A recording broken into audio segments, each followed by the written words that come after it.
Ассалауму алейкум, ардактуу аргымак кадырын бийик туткан атпай журтум. Бүгүнкү биздин сайыпкер берүүбүздүн коногу азаматтын жакшысы бирде мырза, бирде кул, аргымактын жакшысы чапса күлүк, затса пул дегендей кыргыз казак элине таамай таанылган сайыпкер, жүргөнү мырзадай, иштегени кулдай болгон азаматыбыз Адилет Жоноев. Дидары шаардыктай болгону менен дили айылдык Адилет 1987 жылы Бакай Ата районунун Ынтымак айылында төрөлгөн. Чыканактай кезинде чыбыктан ат минип чоңойгон Адилет азыркы учурда кыргыз казак сайыпкерлер чөйрөсүндө салмагы бар сайыпкер десек эч жаңылбайбыз. Эмесе кеп башынан болсун.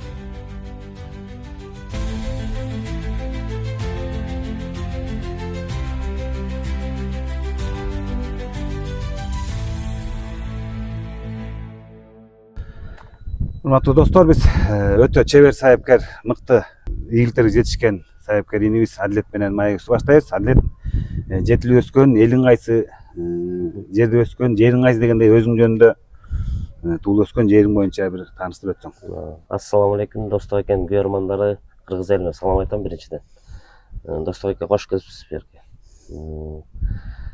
Өзүм Талас областы Бакай Ата районунда төрөлгөм, Ынтымак айылында. Өзүм ошол жердин кулуну болом. Ошол жерде Берен уруусун. Берен уруусунан болом, сары болом өзүм. Ынтымак айылында төрөлүп өскөм. Өзүм 86-жылы ошо Ынтымак айылында төрөлгөм. Өзүм атым Бозу Чоноев Адилет болот. Айылчы деген кишинин уулу болом Ынтымак айылында. Ошо менен ошол жакта окуп чоңоюп, анан бияка шаарга келип, 2000-жылы Батыркулов Улан деген агабыздын колуна келип, ошол жерден башталган да кызыгуу. Эң биринчи устаттың Батыркулов Улан акеси турбайбы? Батыркулов Улан байке. Ошо Улан байкеде 2000-жылы 2002-ге чейин иштедим.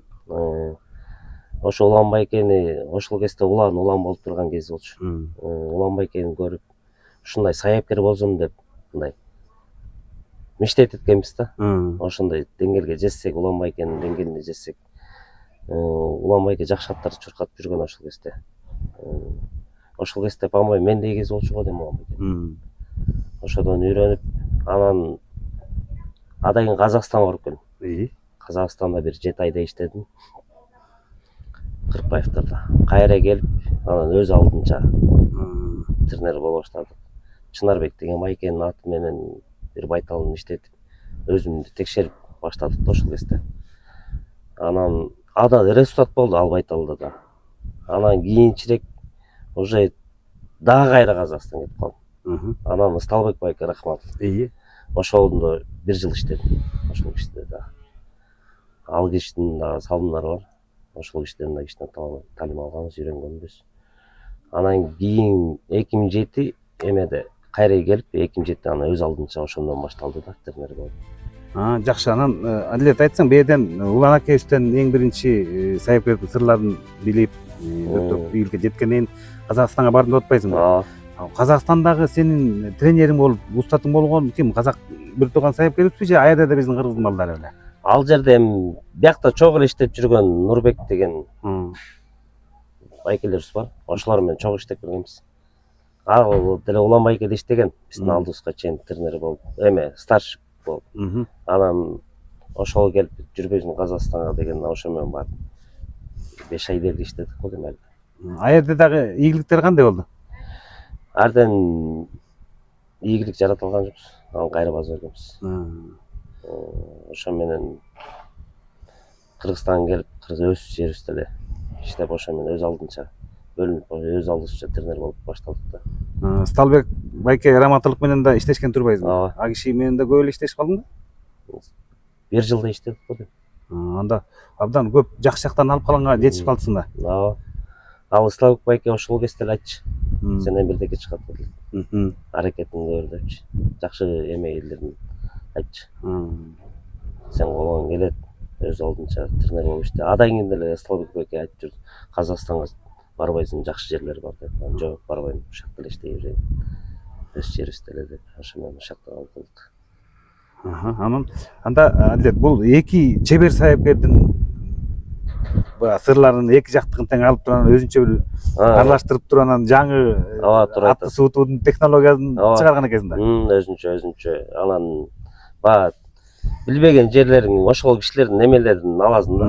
Не кылчу эле деп отуруп баягы мындай кылып болуп калганда кандай болчу эле деп ошолордун эметесиң.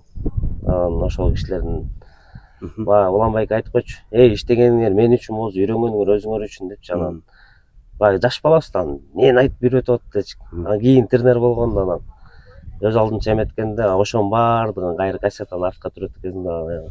Жок, мындай болгондо мындай болчу депчи. Ошол көрсө бүттүк иштегенибиздин баары эле ошо үйрөнгөнүбүз экен да керісінше. Анан мүмкүнчүлүктөн пайдаланып сурап калайын. Эми ушул эки чоң чебер саяпкердин ат суутуу ыкмаларынан айырмасы эмнеде экен бир экөөс менен байкаганда? Айырмалары Сталбек байке көбүнчө дальнийга көбүрөөк иштетчү да. Дальнийга. Узак бастырып кетчү эле. Узагыраак иштетчү. Мисалы үчүн бүгүн тоого барсак, эртең ошо тоого иштетип келип курттан да иштетип койчук да калып. Көбүрөөк жумуш берчү да атка. Улан акеники? Улан байкеники мисалы үчүн тоого барсак, ал тоого барып келгенден кийин куртка салбайт да ал киши. Ошондой эмелер бар. Айырмасы эми азыраак болуш керек айырмасы. Айырмасы бирдей эле, эми азыраак да кичине дистанция көбүрөөк берип койгон эле болбосо. Адилет эми мына өзүңчө саяпкерлик өнөрдү аркалап ат суутуп баштаптысың 2007 жылдан баштап, э? Анан ошондогу саяпкерлик мынакей жолуңдагы эң алгачкы ийгиликтериң кайсыл жылдары кайсыл ат менен болду? Андагы сезимдериң кандай болду? Ошол жөнүндө айтсаң. Ага чейин мынау 2006-жылдар эми чоң байгелерди айтсак, тиги Токтогулдун 80-жылдыгын утканбыз, Долон деген Зурликтин баласы. Бул сенин өзүнчө саяпкер болуп баштаганда алгачкы ийгилигиң. Ошо алгачкы. Ошо жана Мирлан байке менен чогуу иштеп калганбыз да. Ал кезде жана Ак Байпак бар болчу, арды Долон бар болчу. Ак Байпакты кунан кезинде мен иштетип калгам. Ошол Ак Байпак менен тиги Бакиев президент болуп турганда сүлөт берип тиги Сусамырда. 2009-жылы июлдун 2-синде болчу. Ошондо Ак Байпакты чапкам. Анан миллион уткан Казакстандан ага чейин. Ошол кезде мен өзүм дайындап баргам. Анан кийин мен өзүмчө бөлүнүп кеттим да. Ошол кезде Долонду да дайындап жүрдүм. Ошондо Токтогулдун 80-жылдыгын утканбыз. 31 километр болуп. Ошондо капля быйымды сайган. Ошол кезде. Бул анда Токтогул районунун түзүлгөн 80-жылдыгы го дейм. Ошондой окшойт. Ошо Токтогул районунун 80-жылдыгынын эң алгачкы байгелер ушулар болду да, чоң байге уткан. Ошондогу сезимдер кандай? Бир кубанычтар чексиз болгондо? Анда баягы биринчи машиналарың болуп, аябай сүйүнүч болуп, ушундай кубанганбыз. Баягы ат иштетип жүргөндө бир машина утсак экен деп мындай аябай тилектенчик. Машина утсак сонун болот эле деп. Качан утат болдук экенбиз деп ошентип баягы кермакелер баары деле утуп жүргөндө анан суктанасың деп коесуң. Биз дагы утсак экенбиз, качан утабыз. Ушундай ийгиликтерди качан жаратабыз деп баягы эме кылып жүрдүк. Анан менет кылдык, аракет кылдык. Алла таалам берди да. Ошондо Долондун көрүүчүлөргө да тарых болуп калсын. Долондун бүлүктүн ата теги кандай эле? Долондун атасы Зурали. Энеси болсо Барби деген бий болгон. Кермакеден чыккан. Ал тиги Үсөк деген байкенки болчу. Кермакелер ошо баласына Үсөк байкеге подарка кылган да. Анан ошо тай кезинде мага келип ошо иштетип калгам. Мага берген тай кезинде. Ошондо Үсөк байке тамашалаган. Сен да саяпкерсиңби? Саяпкер деген чоң кишилер болчу эле, артан чалар болчу эле, сен жапжакшы эле боло турбайсың депчи. Дайындаласыңбы деп. Дайындайт, ушул аттын баарын эле мен дайындап жүрөм десем. Ошондо Долонду дайындап баштаган, анан ишенди да. Аттын баягы келгенде, жүдөп келгенде нарынан келди. Анан жашынак болуп, бир жума деле жалтырап сонун болуп калганда анан келип ишенди. Сен колуңан келди. Анан иштеп доконца ошо менен долоонун аягына чейин чаптым доконца. Долоон андан да башка дөт таппай кутtu болуш керек.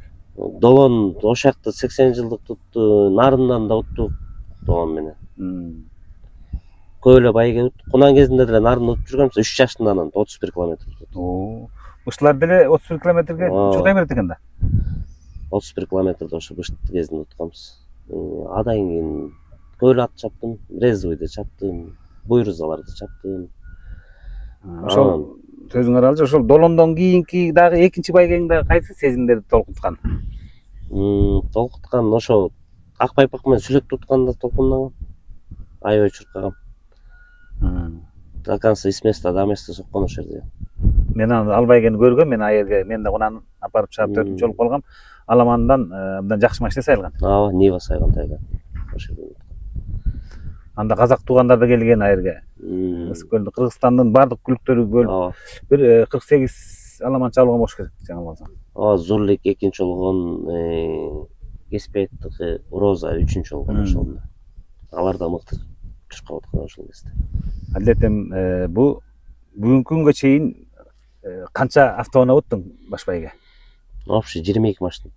Баракалла. Кайсы жылдан баштап ошондо 2000 ошол жана 2007ден нары кетти да уже. Биринчи машиналарым ошо жана долоон эмелер болду. Адан кийин баягы чоңураак байгелерди айтсак, Казакстандан баягы Келечек менен Лада Гранта утканбыз. Ал уже 2014 болуп кетет. 2016 уттук айтканда. Эгемендүүлүктө 2015 буйруза менен Нива утканбыз. Ошол чоң жетишкендик ошолор болду да. Биринчи эгемендүүлүк деген эми чоң байге да президентский кубок деген анан президентский кубок качан утабыз деген кыялдар аябай эле чоң болчу. Ошо 2015 уттум, 2016 Чынар менен уттум эгемендүүлүктү. Жанагы Казакстанда уткан кайсы күлүк менен Келечек уттум деп атпайсыңбы? Лада Гранта. Ошондогу байгеге токтоло кетеличи. Анда канча ат болду эле Казакстанда, аэде мындайча айтканда компания кандай болду эле өтө күчтүү болгон болуш керек дейм да. Ал жерде баягы ага чейин немеге барганбыз, Алматыгачы, Чынарды апарганбыз Ак Теректен 71 ат болгон ошол жерде. 25 километр болгон. Ошол жерден Чынар биринчи болгон, Нива утканбыз. Ошол жерден да аябай эме болгон, сүйүнүч болгон. Жанагынча атты көрүп мен мындай кандай десем, бир писатна эле болуп калган да. Чочуп калдыңбы? Чочуп калгам. Анан жана хозяин оролуп Нурбек деген байке. Адилет, мыяктын аттары жагыман күчтүү аттар экен эле. Биздин аттар билешеби деген. Уже үмүтүн үзүп койгон болуш керек ошол киши. Анан ошол жерден 71 аттан биринчи келген Чынар. Аябай коңгумбуз ал жерде. Секен аябай келип, атлеттикпи деп колумун кармап ошол жерде. Ошондо баягы чоң сыймык болгон да. Анан кийин кайра келдик, Актан келгенден кийин Кызыл Ордого кеттик. Ошо Чынарды да апаргам, анан Келечек кунам болчу ал кезде. Анын алдында баягы бияктан Нурбектин тоюнда атасына той бергенде, Аксыда. Тайга эме кунам болчу ал кезде. Кунанга чаап балабыз жакебиз кулап калып, эң кызык ошол болгон да. Ооба. Келечек өзү жанагы жолду көргөн эмес да, түстү. Чуаман. Жана жерде өмүр ал ат эмес, биз көргөн жокпуз ал жолдучу. Үйдө жактан коюп жиберди, тияктан тозолобуз деп кетти. Анан баягы балабыз жолдон кулап калып, ат өзү болуп кирип барганда, ошондо мен атка ушундай ошо Келечекке негедир түшүнгөнүн айтам да. Баягы тоонун башын фиништен өтүп биринчи келип анан тоонун башына чуркап чыгып кетти да. Анан аяктан кармап келатсам, ошол жерден Жакей Замир деген Жакей кулап калганда машина менен алып келип, Жакей түшүп мени көздөй келат, бир атты көздөй. Ат ошондо келат, Жакейди көрүп кишенелеген да мен. Неге кулап калдың деп атат дедим да мен ошол жерден аттычы. Анан кайра эле ошол момент аламанга коштук да кайра эле. Ошол эле эз алтпай эле? Ооба, эз алтпай эле уже аламандар кетип атканда кайра аламанга апарып коштук. Кайра эле аламандан да биринчи келет.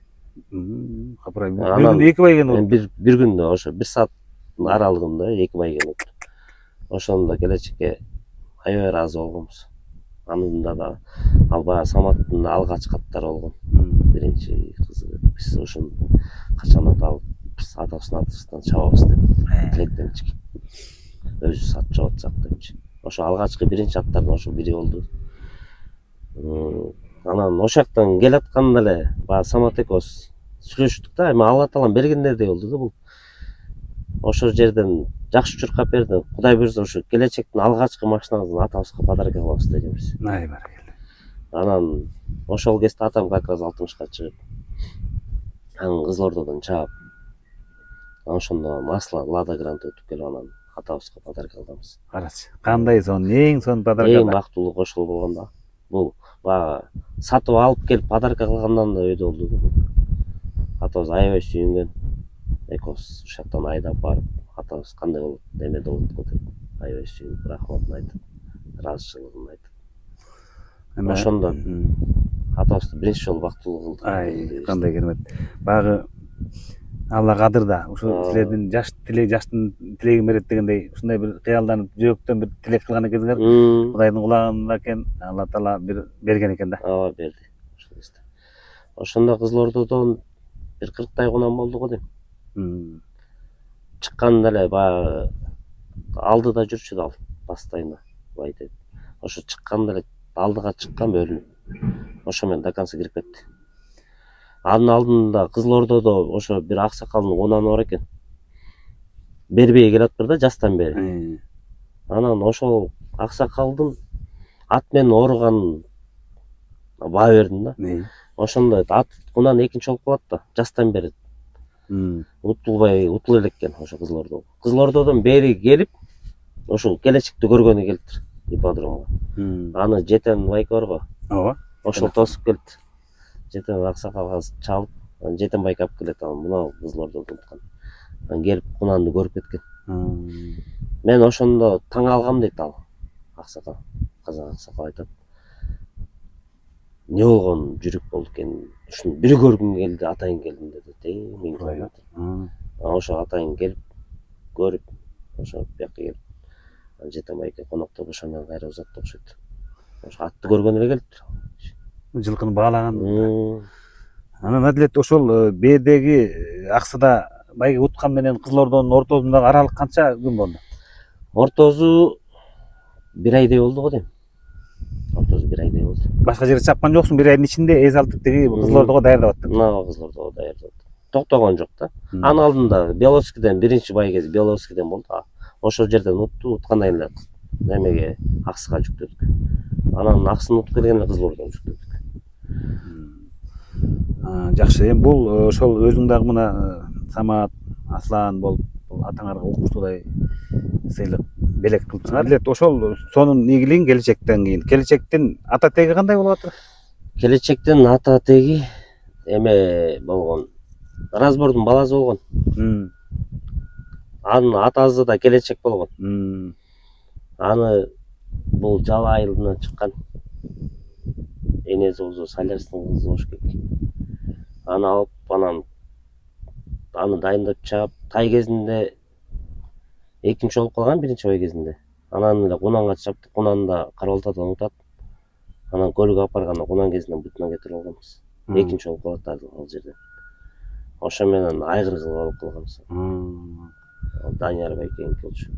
Ошондо айгыр болуп, ошо биринчи кулун келечек болот.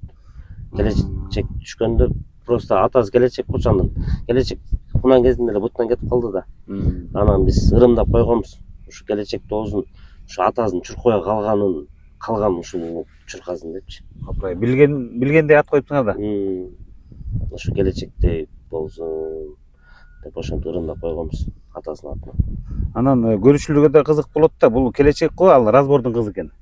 Бирок ошо келечекти разборду кайсы бээге койгондо ошо келечек түштү эле? Ушул жагында маалымат барбы? Келечекти койгондо эме Айсулуу деген бээ бар. Болгон Данияр байкеде. Айсулуу деген бээ болгон. Крупская деген Бошкек ушул тиги Тургунбек деген байкеден алган Сосновкадан. Эски Крупская заводунун бээлери турбайбы? Энези. Анын энези чоң Карайбек болгон. Анан Айсул деген бей болгон, ошодон түшкөн келечек. А деле ошо келечек деле Айсулдун биринчи кулуну болчу Ошкек. Анан ошо Данияр Бекеден алганбыз. Жакшы. Анан Адилет, мына бул сенин алгачкы жүрөктү толкуткан ийгиликтериң экен. Анан эми мына сен эми элибиздин илинген абдан дастыккан сайыпкер болуп элдин оозунда илинип жүрөсүң. Анан ушундагы азыркы кечээ былтыркы жакындагы эң жакшы ийгилигиң кайсын айта кетесиң? Эми былтыркы эң жакшы байгебиз Курманайт болду. Таластанда биринчи болуп байгиз. Анан бияка келип бияктан Кунандан Баракат Бермет биринчи келип, байгистин ийнизи Баракат Аламандан биринчи келет. 2 күн подряд болбоду. 48 сааттын ичинде 3 чоң байгени уттуң да. 3 чоң байгени уттук. Андагы сезимдер башкача да. Ал айта албайсың дем. Анда сүйүнчүң, таластан сүйүнүп кубанып келип, таластан ырымдап байгиз утканда эртең да Кудай буйрса Токмоктон ушундай байгел болойлу деп. Анан келип Баракатка байгистин таластан уткан жабыбызын жабайлы дедик. Анан жакейлерим ошону эле жаап барбайлы Баракатка. Жок, Баракат жабыбызын өзү утуп алсын деди. Ошо жерде айткандай эле өзү утту да. Аны мен көрдүм, сонча хош болбоду. Менет кылып өзү утсун ал. Байгистин жабыбызын неге жапмак элек Баракатка деп. Ошондон Баракатта биринчи келип. Алланын буйругу менен. Негизи Курманайтка аябай ниет кылып даярданганбыз. Ошо Курманайт. Башка байгелерге, анын алдында байгелерге кошпой ошо только Курманайтты даярданганбыз да. Алла таала менет устактарды берди. Анан кийин эле ошо Баракат Казакстанга кетип калды, сатылып кетти. Казакстанга баягы эмеге барбадык беле? Каркырага. Ооба. Ошол жерден Бермет менен эмени апарганбыз, Баракатты. Баракатты байги кошордун алдында эле жабышып аткан саттыкмал депчи. Казак туугандар. Анан ары бери келишпей 25 дедик биз ошол жерде. Алар 20 сурады. Анан болбой койдук. Жооп бере албайбыз. Чабабыз деп. Анан бизди да сынадуу, до конца унчуккан жок деп коебуз. Анын жанында жүрдү ээрчип. Анан Баракат кошпойт деди окшойт булар. Берип салат деп ойлоду окшойт. Бербей койдук. До конца чабабыз, 20 болбойт деп. Ошондо Баракат апарып байел отургузуп уже кошуп жибергенде бир круг чуркап келгенде токтот деди, болду алам деп. Ой капырай. Чыгар деди. Анан ошол жерден эле чыгардык да бердик. Азамат, сен дагы абдан көкпеттик До конца турдук да. Ал жерден баягы коша албайт, бул 20 миң бердик. Берет деди окшойт. Анан жок, бере албайбыз дедик 20 миң. Алсаңар 25 деп туруп алдык. Анан унчукпай туруп калды да. Токтоп, анан кийин баягы кошуп жибергенден кийин аделе баягы текшерди окшойт. Атына ишенип ишенбейби. Анан кошуп жибергенден кийин бир круг чуркап келгенде чыгар деди, болду алам деди. Алып келип болду. Баягы кыргызга мүнөздүүлүк көк жалдыкты көрүшкөн экенсиң ошол эле.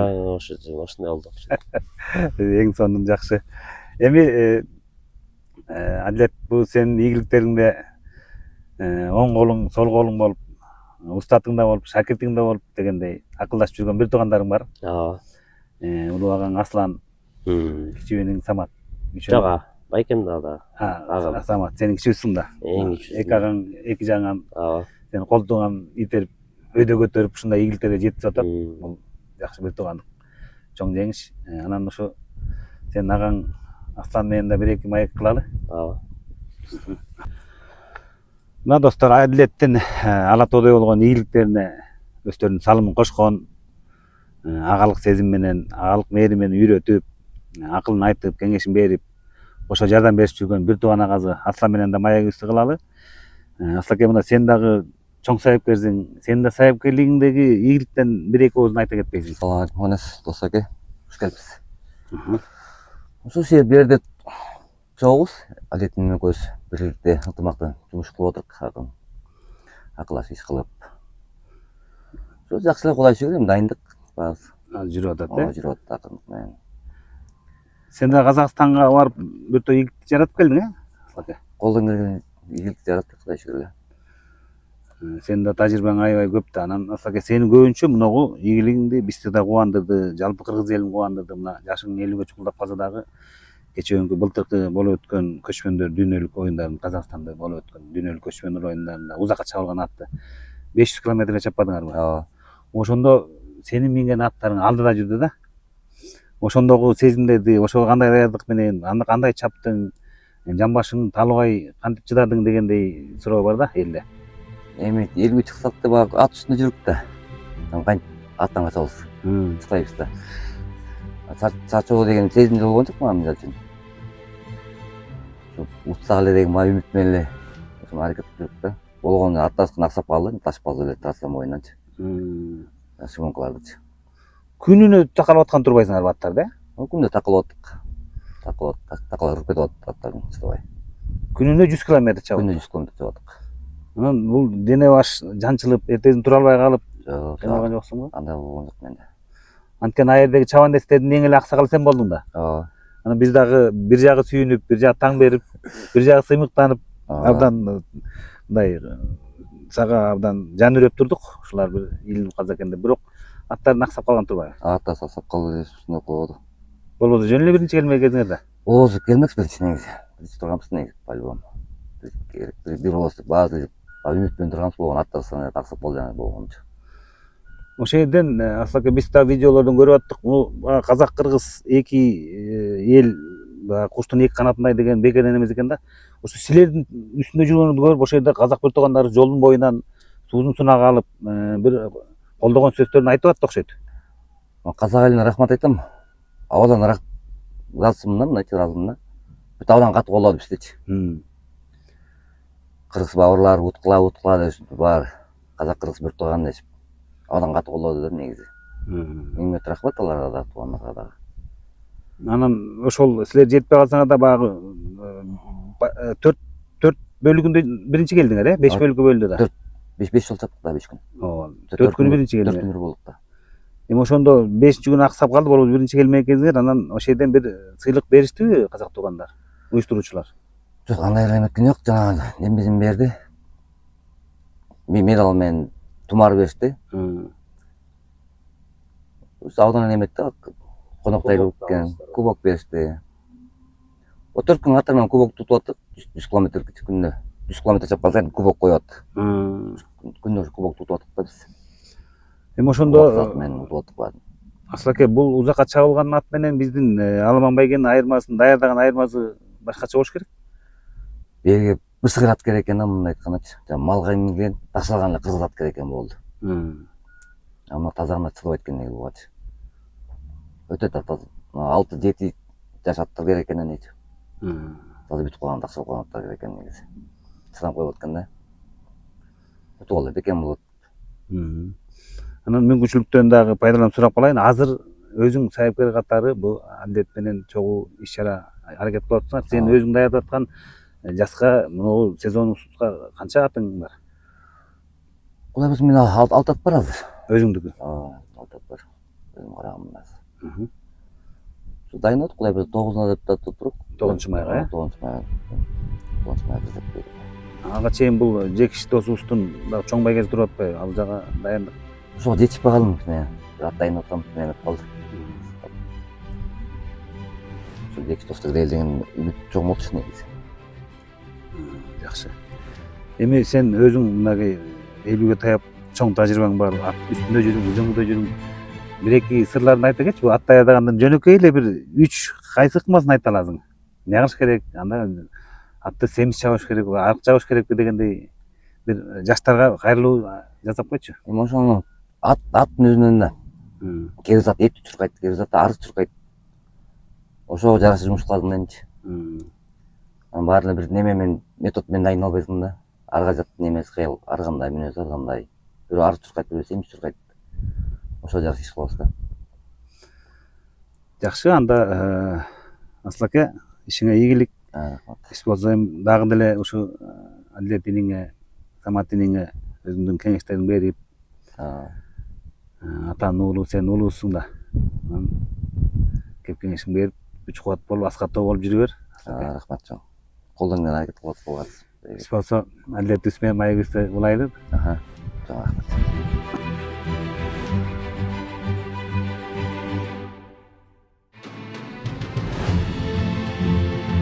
Адилет эми бүгүнкү күндөгү быйылкы 2025-жылга болгон даярдыктарың, күлүктөрүң жөнүндө дагы көрүүчүлөрүбүзгө бүгүн сунуштайлы. Аха. Эми ага чейин күлүктөрүңө жеткенге чейин биздин салттуу болгон сурообуз бар. Адилет, ушундай ийгиликке жетиш үчүн, сеникиндей абдан чоң ийгиликтерге жетиш үчүн сайыпкер негизги 3 кайсы баскычты жасаш керек? Негизи 3 баскычыңыз мындай да байке. Талыкпай эмгек керек. Аттын режимин бузбаш керек. Эң биринчи жана жем чөптөрдүн режими бузулбаш керек. Анан эмгектениш керек. Анан баягы каждый жумуш бергенде атты байкап туруш керек. Настроениясына карап. Если кыйнап койсоң болду, уже назад кеттиң деген сөз да. Мисалы үчүн бүгүн көбүрөөк жумуш берип кыйналып калса атың эртесин да бир күн эс алтпай дагы жумуш берип койсоң уже назад кетет. Кээ бир аттар баягы мүнөзү ойноп болгондон кийин ойной берет. Бирок ал чарчап туруп жатыр. Ошодон жаңылып калыш да мүмкүнбү? Эми баягы иштетип жүргөн атты сезиш керексиң да өзүң. Иштетип баягы ойноп атса дагы атың билинет. Баягы мурункудай болбойт да, болбой элечи. Айырмасы болот. Ошону сезе билиш керек. Туура, бул мен бул сурооду берип атканымдын себеби биздин көрүүчүлөрүбүз кыргыз казактар, биздин өстүн тегерегибиздеги баардык көрүүчүлөрүбүз ушул сурооду көп берет да. Сайыпкерлерден суроо алып атасың, маек кылып атасың, бирок ушул кичине нары жакта катылган сырдын бир 70%-ин тартып көрбөйсүңбү деген суроо бар да. Анан ушу атты даярдоого байке 3 күн калганда негизги кандай иш-чаралар кылыш керек? Жалпылап эле айтып коеюн, секрет толук ачпасаң дагы. Жок, секрет деле жок. Эле катар эле бул баардыгыбыз деле эмне үчүн дайындаганда ошо акыркы бир күн мурун тер аласың. Суу чабарга акыркы терди алганда. Бир күн мурун аласың, Чоң тер. Ооба, жакшы тер. Может, тоого барам. Эти арыгыраак болсо, баягы дыханияга иштетип коем. Этирөөк болсо анда курукка барып жакшы тер алам. Жеңилдетиш үчүн. Анан бир күн эрте алып, эртесин эс алат, анан ат чошкон. Анан оокат боюнча ушу көп жаш балдар сурагысы келет. Эми баягы сенден сүрдөнүшөт, сени тааныбайт, келгенден тартышат. Анан ушу оокат боюнча эки пикир бар да. Кээ бир илгерки мен устатым аксакал сайыпкерлер айткан да, алар мынтип тутамдап эле чөп берип коюп эле буйругу жем бербей туруп эле апарып чапчы да. Анан силердин азыркы жаш заманбап сайыпкерлердин эртең чабыла турган күнкү оокаты кандай? Эртең чабыла турган болсо, баягы күндөгүдөй эле режим жейт ат. Кечинде эртең чабыла турган атка баягы чөптү күйүп беребиз. Только соңгогон беребиз. Көбүрөөк кылып салам. Күндөгүдөй эле жеп аткан жемин кечинде какчтык эле жейт ошол жемин. Анан эртең менен сугарып эле байлап коем. Эртең менен жем да бербейм, чөптөр болсо барам. Ошо менен чыгып кетесиң. Ошо менен чыгып. Жакшы. Анан эртең мына буйруса биздин жетишпей калат, эфирге чыккандай бул маегибиз. Сал кечирээк чыгып калат, бирок ошондой болсо дагы биз мына 12 апрелдеги Ызгата районунун Шерине байгезинин алдында туруп, бүгүн 10 апрель. Анан сенин угушуңда, азыр божомолуңда барбы бул эртеңки байгеде ута турган аттар кайсылар дейсиң угушуңча? Пока эч кимде деле эмем жок, информациям жок, ким барарын деле. Өзүм деле барбайм. Если өзүм апарсам эме сурамаксың да тегине. Сураган жокпуз эч ким. Анан Адилет, ал жагыңда эле тур эле. Анан быйылкы 2025-ке фаворит болчу былтыркы жакшы чуркандардан 3-4 мыкты аттарды болжолдой аласыңбы? 3-4 аттардан берде быйыл жакшылыктар көбөйдү окшойт. Ошолордун ичинде сен чоочуп турган аттар кайсылар? Пока будан чочотун деп деле айта албайм. Мен жанагы Шамшы Иманалиев Шамшы тутуп аткан былтыр үстү 2 чабыш тутуп салбадым. Шамшынын жанагы былтыркы баягы 31 тутту го. Ошол айта алам мыкты. Ал менен мен баягы ипподромдо жүргөндө деле, тоо иштетип жүргөндө деле көрүп жүрчүм ал атты. Шамшыга айтып жүрчүм. Шамшы апарбайсың депчи. Анан шашпай жүрүп анан жакшы байгелер тутту ал. Эки чоң байгени удак утуп салбадыбы. Анан Ал кийин менен казакка кире турган эле ат койдум. Дан Нептуна жөнүндө сайыпкерлер чөйрөсүндө ушул божомолдор бар. Нептуна быйыл окат кылдырбайт деген. Нептунадан азыр көп эле жаштар. Кунандар. Аламанда бар го. Нептунанын баласы, мен Нептуна деп жаңылып алдым окшойт. Нептунадан түшкөн, Нептуна тачанкадан түшкөн көк байтал. Бутур таласта утпадыбы? Тиги Колянкы. Койланыкы. Ошону айтам.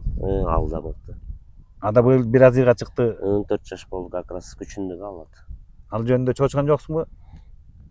Эми бой көрсөтөт, ал дарышка покажет дейт. Туура. Ушу мен билгенден ушулар деп атабыз да. Ушул эки ат бар, анан да башка ким бар? Канат Молодойдун дагы былтыр бир көк аты жакшы чуркап жүрдү. Көк аты да Казакстандан канча жолду. Эми бар, Карач. Тиги Манастыкы. Карагер. Карагер. Ада бар. Ада күчтүү ат. Күчтүү аттар көп. Кечен эле тиги Токтоолдон уткан Шакин акенин аты да мыкты экен. Мыкты. Жакшы компания болду ар да. Анан баарыбыз чогуу барып көрбөдүкпү? Жакшы бай болду. Быйыл Кудай буйрса жакшы байгелер көп. Исламга да молодец. Алла разы болсун. Исламды күтүп турган окшойт. Исламгерлер менен жакшы байгелер болду. Мына ошо Алланын өкүмү менен болуп атат бардыгы. Жакшы байгелер көп баягы Кудай буйрса. Ушу менен уланып да чоң байгелер болсо экен дейм да. Жакшы, кел балам. Кел балам, келчи балдар. Мына жерде эки мыкты сенин үйрөнчүк чабандес балдарың турган экен. Байка кылайындар. Мына ал мадыр баштар, ал шапкаңы ал бияка. Кана, экөөңөр айт, сен атың ким, атаң аты ким? Өзүң атың айтасың. Таган. Өзүмдүн атым Жеңишбек. Ооба. Адилет акем иштейм деп келгем өзүм. Азамат. Бияка жакей болуп ат чапкан эле келгем. Адилет акем башында сүйлөшкөм. Ошентип келдик бияка. Ой Азамат, бу кайсы айылдансың? Бачкан. Токтоолдо. Токтоолдо. Токтоолдо. Өткөндө чабыш барганда ушул үчүн баргам. Бул чаптыбы? Жок, чапкан жок. Анын алдында чабып жүргөн экен. Баягы майда чүйдө байгелерге чабып калган береги. Эми баягы азыр эртерээк да. Үйрөтөйлү да алып келдик эми. Байелдер тиги Бияка чапкан келип. Азамат, эми атың ким дедің? Жеңишбек. Жеңишбек, эми атыңа жараша затың мына жеңиштерди колдон чыгарбай турган азамат экенсиң. Анан канчанчы класстың? 3. 3-чү класстың, Атаңдан улуу баласысыңбы же кичүү баласысыңбы? Кичүү. Азамат, келечекте ушу Адилет акеңдей жылдыз болгуң келеби? Ооба. Ат мингенде корккон жоксуңбу? Жок. Эми качан чабасың биринчи чабышың? 28 го. Ай, баракелде. Молодец, Азамат. Бул баатырыбыздычы, бунун аты ким? Алишер, мен атым. Мен ипподромдон Адилет байкеге жолуккам. 2024-төн бери Адилет байкедем. Адилет байкенин сарайында минип аттарды иштетип жүрөм. Анан бияка келдик. Мен 3-чү класспын. Ой, Азамат. Атам жайында бияка келебиз. Чабабыз. Молодец. Бул Адилет бул кайсы айылдын кулуну? Казармандан. Казармандан болот, өзү жерде Ак Ордодо турушат. Анан бул балада да кызыгуу бар да. Анан баягы атасы киргезинде жиберип коет. Анан болбой эле качып келет. Анан баягы бир сурадык, эки сурадык. Баягы ипподромго жиберип турчу, анан бияка алысыраак деп кичине эметпей жатты окшойт. Анан өзү келип калат, атасы казарман кеткенде өзү келип калат. Азамат. Азыр пока ат энип үйрөнүп атат. Мындай проектикаларга жарап калды азыр. Күскө малга барып калат го деп коем да бул. Бул Кудай буйрса Жер алып калды. чабабыз деп ниет кылып атабыз эми.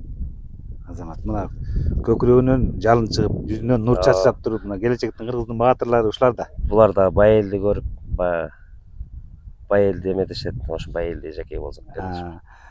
Мына Жеңишбек, бул жигиттин аты балам? Алишер. Жеңишбек менен Алишер, силер айткыла, мына жакында силер жакшы көргөн, силер сыймыктанган байел байкеңер жакында ушу биздин каналга чыгат, укмуштай ийгиликтер бар экен, аны көрөсүңөр. Силер да ошо байелдей болуп, мыкты болуп, атаңар алыска угулсун, Ушинтип Мемет өзү келет ана. Ай Азамат. Ушинтип Байыл акемдей болуп, чабан эс болуп, жакшы аттарды эмип, байгелерге илинип эмесем деп ойлойм. Ай Азамат, мына сен берип кел. Ушундай балдар биздин кыргыздын сыймыгы да келечекте, Азамат. Эми буюрса таймине бергиле, биз күлүктөрдү көргөзөлү.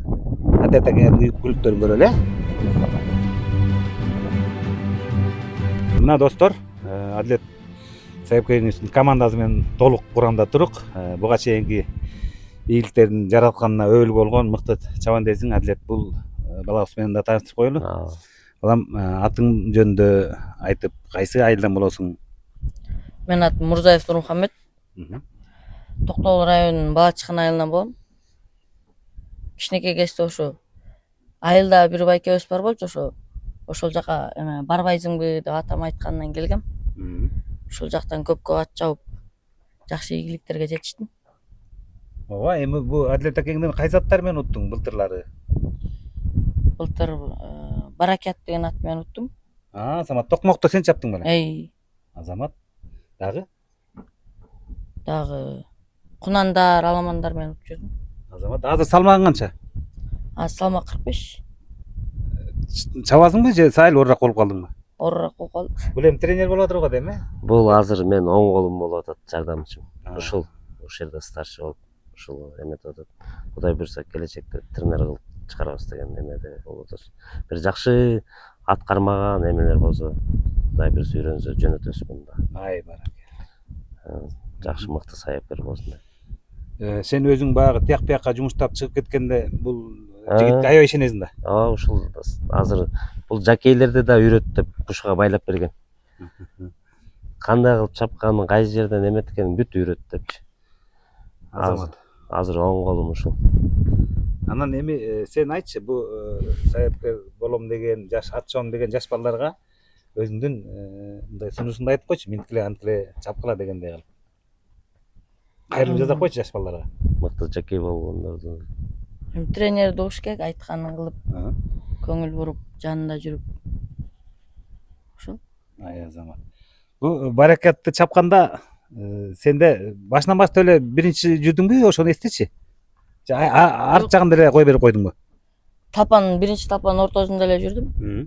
Ортосунда жүрүп, миң жака чыкканда жана Айбек байкеники Тарел деген жакей алдыга чыккан, ошонун артында кармап келип, пятёткага чыкканда айдаганда ошол биринчи келген.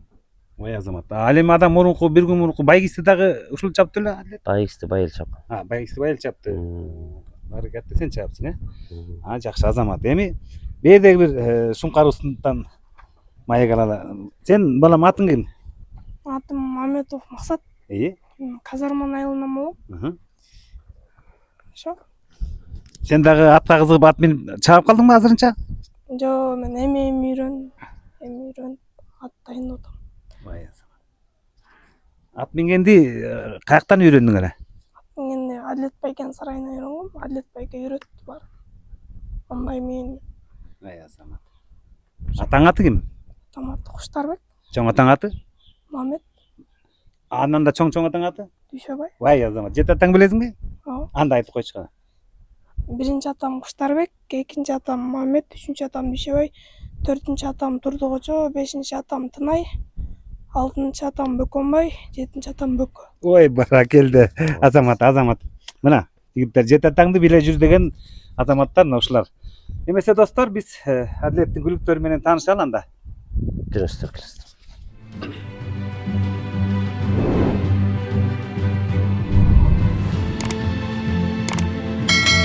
Мына достор, Адилеттин быйылкы 2025 жылга даярдап аткан күлүктөрү менен сиздерди тааныштыралы. Адилет. Бул болсо Нептуна. Нептуна Кунан. Азыр Кунан чыктыбы? Кунан чыкты. Энеси? Энеси Медина деген. Медина деген моңголдун кызы. Моңголдун кызы. Бул Алек, бул чаканыраак го. ооба чакан булар баягы кеч келип калды тияктан туулардан биз да тияктан бияка болуп отуруп Буну жаңы үйрөттүңөрбү? ооба булар эми күзгүгө барат да шашпай Бул тайдын өзгөчөлүгү кайсыда дейсиң? өзгөчөлүгү бул өзү мыкты негизичи духу бар дейсиз духу бар анын энелери да жакшы чуркаган энеси мыкты чуркаган эми Нептунадан буюрса Нептунадан чуркап атат эми көрөбүз да Кудай буюрса Нептуна өлүп калган турбайбы? ооба Нептуна Нептунанын канча бала түшүп калды? Акыркылары Нептунаныкы бар быйыл түштүбү? быйылкы ооба быйыл түшүп атат Акыркылары. акыркылары Нептуна аябай мунун Нептунанын чоң атасы дүйнөлүк атактуу айгыр турбайбы? Абдан кымбат. Анан ушул канына да ишенип турсаң керек. Канына да эметип атабыз эми тең эле Монгол менен Нептуна аралашкан жерде чабыш керек болуп атат Жакшы. Бирок чын эле тулку бою аябай тукурунан келген чымыр мал экен көрүнүп туруп. ошо баардыгы эле өспүрүмдөр менде көбүнчө кунандар анан буларды күтүп эми алдап аламанга чыгарабыз да Анан Адилет айтсаң, бу сен Нептунаныкында чаптың, Буйрус тиги Секвестрдыкында чаптың, анан Монгол апагейлерди чабып атасың, ооба Ушул 4 айгырдын кайсылардын балдары суутканга оңой жеңил экен? апагейдики жеңилирээк Суутка батып келеби? Бул жөнүндө айт. бул Майкоп былтыр баягы закрытияда таласта биринчи болбоду эле 3 жаш болчу азыр 4кө чыгат жаска бир азый энеси болсо Маслина деген бей мунун бир тууган агасы баягы Каркырадан биринчи келди го топтон Ооба. ушунун бир тууган байкеси да бул апагейден Апагейден 4кө чыгат Кудай буюрса ушуну ниет кылып атабыз эми Жазгы байгеге эмнеге даярдаган жоксуң? Күздө чабылып дайынбы дейм да. жазкыга тигилер чаптык да муну баягы шашпай эле чабайлы деп Масленицага каяка барат мунун энеси? Султан Маткеновдон чыккан бей эмеспи? эме Сиамдыкы дейт негизичи аны Мастерсанын кызынан да бул Мастерсан кызынанбы? Январ баягы талас олбасында өткөн. Тиги Султан байкеден алганбыз энесин Ошону айтам. Султан байке Мадонна дечи анан биз Маслина коюп койгонбуз Ошо Масленинага апагейди кошкондо бул түшүп атат. апагейге кошкондо будан улуусу баягы Казакстанга сатылып кеткен да Ооба, бир ата бир энеден. бир ата бир энеден Жакшы экен. Бунучу Адилет, былтыр сезондо аябай жетишин аябай таласты абдан утуп койдуң да. Жакшы. Ошондо биринчи жолу чабылдык. Биринчи старт, биринчи утуш. Мен муну 3 жыл, 4 жыл почти сактадым. Аламанга чыгарып алайын деп. Бул кунан. Таласка алып баргам, таласта 6-чы болуп калган. Кайсы байгеге? Прямойго алып баргам. Адан кийин эле эртөсүн казармага алып барчу, казармага кунан уткан. Быйыл. Быйыл жазында. 2 чабыш, бирөөндө 6, бирөөндө утуш. Казармада каты келип турган бул жана. Таласка прямойго качып алайлы деп барабыз. Анда семиз болчу, Эттирээк болчу. Азыр да семиртип койсуң го? Азыр күзгүгө эметип атабыз. Бул атасы Трон, энеси Разбордун кызы. Баракелде. Тронду да айлантып тартып койчу. Бул Тронду бүгүн биз да Трон айгыр жөнүндө тартабыз, Кудай кааласа. Трон абдан жакшы айгыр эмеспи?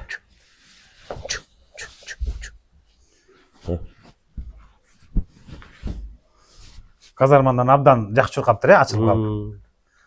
Эртеңки ысык шернесине деле дайым болуп калмак экен. Иштете берсек эметпек анан. Баягы тияктан да суук болуп келгенде жөтөлтүп алдык да. Анан кой. Күзгү эле калтырып койчу. Жакшы мал экен.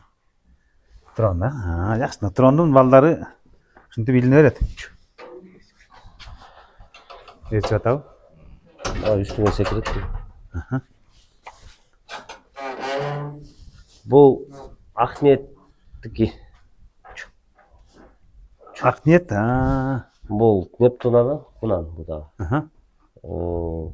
Энеси Секвестрдын кызы да. Ооба. Секвестерди акын ниетке кошкондо мунун энеси чөт. Атасычы? Атасы Нептун. Бу да Нептун. Бу да наркыда Нептун. Буну чабышкөр эле окшойт. Жок, Жаңы үйрөттүңөрбү? чабыл элек булар баягы январдан баштап эле январда келген болуш керек. Багуузун абдан келтирип койдусуң. Жакшы. Негизи мына достор ушинтип келтиргенде ушинтип келтириш керек. Калган. Жакшы. Нептун өзү аябай жакшы айгырган, Кайран айгырды. Эмне болуп өлтүрүп алдыңар? Ооруп Жаталак болду. ички органына суук тийген окшойт. Ой, ал ушу жылуу короодо ушундай үлпүлдөп багып атса деле эмне болуп калды? Жок, тиякта турду да, ал чалдоордо. Көзүгүп калдыбы? Билбейбиз ошо. Аябай эле аракет кылдык аны алып калайлы деп. Врачтарды алып келип дарылап эметтик болбоду. Буйру жок кетти. Бу деле күзгүгө турбайбы? Ооба, бардыгы эле күзгүгө. Берде ошо бир эки баана. Жакшы. Мындай сонун командаң турганда ийгилик сөз келет го дейм Адилет. Караңыз кандай сонун мына. Турумтайда туруу, Шумкарда туруу, Бүркүтүдө туруу. Биякта Нептундан 3 жаш бар. Ооба, bunun enesi. Bunun enesi Razbor kızı 3 yaş болот. Атасы Нептуна.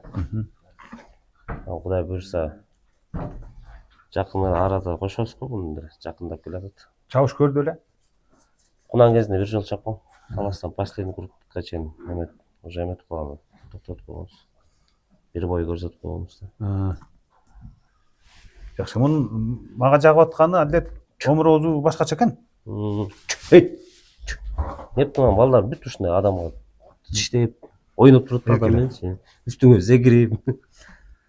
Адилет, мен бир сурайынчы сенден. Сен мына багып аткан күлүктөрдүн капталында эн белгилери басылып туруп, бул эмне деген маани түшүндүрөт? Буну эме бизге жана цифралес басылып турбайбы? Асан бул тиякта журналда да. Анткени биз концерт болуп калбадыкпы? Анан эртең сиз сурайсыз да. Мондай ат бар экен, анан тамганы айтсаңыз, биз журналдан карап кайсынын баласы качан туулган экенин ошону айтып беребиз. Ошо өзүбүз жаңылбаш үчүн эле басып койгонбуз да чисто. Мына могул 68-чи номер экен. Жакшы азот менен бактырып коет экенсиңер. Ооба. Жакшы. Бул дагы Нептунан. Кунан. Нептундан көп экен, Ой, жаныбардын көзү эмне болгон? Бул тияктан кулун кезинде эле бейлер тээп койгонбу, агып калыптыр да. Бир көз көрбөйбү? Ооба. Байгеге таасирин бербейби? Таасирин бербейт го. Бул жумушта жүрө берет, жакшы жүрөт. Ай жаныбар, ай. Бирикем дүнүйө болуп калган экен, Вот мүчө деп ушуну айтыш керек экен, Бунун энеси кайсы болуп кетти? Бунун энеси апагейдин кызы. Айтолкун деген. Чагырып жүргөн, жакшы чапкан энеси да. Атасы Нептуна. Айтолкун каяка барат? Секвестр эмеспи? Жок, Айтолкун апагейдин кызы өзү. Жок. Апагейди кайсы бей койгон Айтолкун чөт? Айсулдан. Жана келечек менен мунун тайнеси болуп калат да. Жана Айсул деген бейин ошол келечек Крупскаядан чыккан бейлер да жана. Мына жакшы экен да, карачы. Жерде эми апагей менен Нептуна аралашкандан кийин аябай таамайган экен да, Таң көрө көзү болбосо айгыргыла турган мал экен. Көз тийбесин эми. Ошо жаштар жала.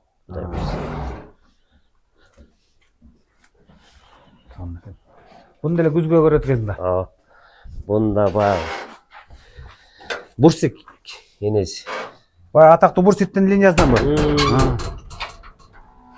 Энеси Бурсиктики. Бу да кунанбы? Бу да кунан. Бу да Нептун атасы. Жок, бул Любезный. Кеспейт да. Кеспейт дагы, Любезный да айырбы? Буну биякта Алмаз деген байкеден алганбыз. Бунун соорусу эле шишиме соору эмеспи? Ошондой. Мунун эжеси деле Үмүт деген ушундай болчу. Анан жакшы этин жумшартып, жакшы чапкан. Үмүт менен көп бай күттүң, Ооба. Мунун да жакшы экен. Анан энезден мыкты берет экен да койдум энесичи. Бурсуктун кандары характерине болот да, булар жумушта да жакшы жүрөт. Бурсит менен биздин Төлөмүш абабыз анан рекорд койгон турбайбы? Растым аласы да Бурсит. Ошонун линиясы турбайбы? Мен да ошо Бурситтен издеп каякта болду экен жакын кандар деп жүрчүмүн эле мына. Бунун энесин көлдөн өзүм алып келип бергем. Бийлердин арасынан тандап. Анан бияка келгенден кийин баягы жакшы айгырларга кошулуп баштады. Секвестрга да кошулган, адан да жакшы чапкан. Бултайың. Эми колтумаларга импорт кошоюн дегенсиңби? Буюрса. Бул Россиядан келген. Энеси аңгыларап. Анан баягы жүнү аябай чоң болчу. Адаптация боло элек бул. Жаңыдан эми түлөп, эми оңолуп келип атат да. Сары жүнү түшө элек экен. Жолдон да кыйналып калганбы. Алет тай чемпионатка алып барасыңбы? Тай барбы катталган? Жок. 22 апрелде боло турган. Жок. Дамырошка тайында азыр. Эми ушуну күзгө чабабыз да буюрса. Кудай буюрса жакшы экен. Эң сон. Кетман деген айгырдын баласы экен. Бул Кетманбы экен? Кетмандан биздин таласта океан чабылат атпайбы? Дагы бериси чабылат. Адлет сага дагы бир суроо бергим келип атат. Сен мына секвестрдин балдарын чаптың, Моңгол деген айгырдын балдарын чаптың, анан Нептунаны чабып атсың, Апагейди чабып атсың. Ушул 4 айгырдын сага жакканы кайсы айгырды көбүрөөк баалайсың? Көбүрөөк баалаганда бу жерде 4 тең мыкты да. Анын арасында тиги разбордун балдарын чаптым, ошо 5 айгыр. 5 тең мыкты. Бир жылы разбор менен ооруган башы. Разбордун балдарын чаап жүрдүм. Андан кийин секвестрдин кыздарын чаап жүрдүм. Секвестр менен. Андан кийин Апагейдин балдары, Моңголдун балдарын чаап жүрдүм. Ал айгырларды анан Нептунагы эми чаап баштайбыз буюрсачы. Тиги 4 айгыр дестине мыкты айгырлар болгон. Мен алардын балдарына нелерине баа берем. Жегич болот, анан чыдамкай болот да. Секвестрдык болсо этке бекем болот. Көбүрөөк жумуш берсең көтөрөт ал секвестрдин балдары. Апагейдики болсо жеңил эт болот ал. Турпаты жеңил. Бат келет да, дайындык. Моңголдуку да ошондой. Болгондо бул украинецтерди Моңгол менен Апагейдикин мен көрдүм, байкадым. Баягы кунан кезинде, 3 жаш кезинде көп мындай жетиле албай турат экен да. Анан баягы 4 жашка чыкканда уже аттын деңгээли башка болуп калат. Чыдамкай го дейм анда. Булардын ошондо жетилип ошондо күчүнө келеби деп койдум да. Ошол Апагейдикин да көрдүм, Моңголдукун да көрдүм. Апагейдики ошондой экен негизичи. Күтүш керек экен да. Биз кийинчерээк билип калдык да. Баягы унан кезинде чаптык, неге мынтип атат деп ошентип жүрдүк. Баягы анан байкистер чыкты, тиги анын алдында да балдар болгочу. Ошолор уже 4 жашка чыкканда билинди да. Уже күчүнө толуп, уже өзгөрүп пайда болду да ошол аттар. Азыр мына Майкопто дагы былтыр мындай эмес болчу, быйыл жакшы да буюрса. Тоого чыкканы дагы эмелер да ошодон билдик да. Моңголдуку ак эттик келет. Баягы жеңил жумуш менен дыханиясын ачып көрсөң, Моңголдуку постоянно мындай жайдары жүрөт да. Ошол жагы бар. Секвестрдык спокойно жүрөт. Оор базуктуу, бирок жегич болот да ошолор. Анан чыдамкайраак да. Анан бул 4-төн тең сен көрүп жүрдүң, ушу 4-5 айгырдын ичинен экстриер боюнча кайсы айгырды мыкты дейсиң? Кайсы мыкты деп бөлө албайм жок. Анын өзүнчө экстриер. Өзүнчө өзүнүн эмеси бар да. Ар биринин өзүнүн экстриери. Бирөө өзүнө жеңил, бирөө салмактуу келет. Бирөө кара этрек, бирөө ак этрек. Ол баягы аттындагы эмеси болуш керек экен деп койдум. Ниети болуш керек да. Баягы жумуш берген сайын ачылган аттар бар да. Чапкан сайын ачылган. Секвестр балдар ошондой болчу. Байгеге кошкон сайын кийинки байгеге уже дагы ачылат да. Ошондой болчу да. Бул Моңголдуку бир чапсаң кичине күтүп коюш керек да, алсуда. Апагейдики чапсаң баягы ада кичине эмерек да, секвестрлыктан эле кетет аныкы деле. Моңголдукун кичине күтүп коет да. Жукарак окшопту. Күтүп туруп кайра чапсаң жакшы чуркайт. А баягы ода чапсаң кичине кыйнап коесуң да. Жакшы. Жакшы айылдар бар. Адлет эми маегибиздин соңунда жаш саяпкерлерге болгон өзүңдүн назар кептериңен айтып койбойсуң. Жаш саяпкерлерге не дейм? Талыкпагыла, эмгек кылгыла дейм, атка кызыккыла, баягы жаңы чыгып келаткан саяпкерлер көп да азыр. Жакшы балдар чыгып келатат. Ошолорго айтам. Баягы 1-2 байгеге чаап анан кичине утулуп калса киргизтерен шагы сынып калат. Шагын сындырбаш керек. Дальше мээнет кылыш керек, аракет кылыш керек да. Алдыга умтулса, Кудай буйрса ийгилик жаратат дейм да. Каждый баланчы. Сезими күчтүүрөөк болуш керек. Атка деген сүйүүсү ашыраак болуш керек да. Мына урматтуу достор, биздин Кыргызстан боюнча 5 мыкты саяпкердин бири Адлет Чомоев менен болгон маегибиз соңуна келди. Кудай буйрса Адлеттин дагы келечекте ийгиликтери армын. Биз күтөбүз Адлеттен. Кичине ийгилик болсун Адлет, ошо эл менен бирге болуп, азаматтын жакшысы эл менен бирге болот дейт. Ошо эл аралап, элдеги чоң тойлордо жолугуп жүрө берели Адлет. Рахмат келгенсизерге, чоң рахмат сизерге да. Алла разы болсун.